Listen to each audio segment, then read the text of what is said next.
V prostorih mestne občine Kranj je danes potekalo delovno srečanje med ministrom dr. Iztokom Puričem, Služba Vlade Republike Slovenije za razvoj in evropsko kohezijsko politiko in županom mestne občine Kranj Matjažem Rakovcem. Namen srečanja je bil povezati in pregledati tekoče projekte med obema partnerjema in nadaljnja sodelovanja, predvsem v luči črpanja evropskih sredstev. Vemo, da v Kranju poteka kar nekaj projektov, ki so sofinancirana strani kohezijskih sredstev. To gre za urbano prenovo samega mesta in pa planine in pa seveda kot zdaj najbolj tak odmeven projekt, ki smo ga začeli, je gradnja kanalizacije in pa ostalih zadev na področju Predoslja in Britov. V nadaljevanju imamo v tem še Mlako in pa Kokrico. Vemo, da zdaj tam potekajo pogajanja.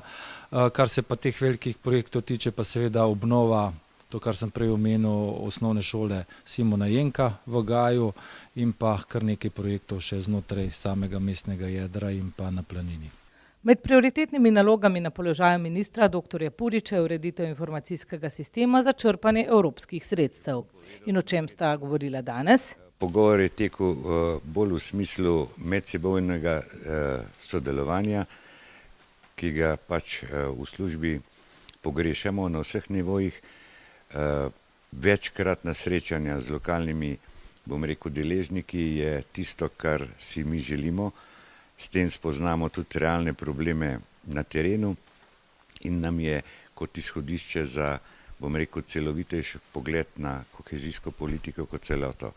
Je pa to zapleteno področje, povezano s težavami, tako pri črpanju kot pri izvedbi, in naš interes je, kot je interes celotne države, da sredstva koristno počrpamo, zlasti pa koristno uporabimo.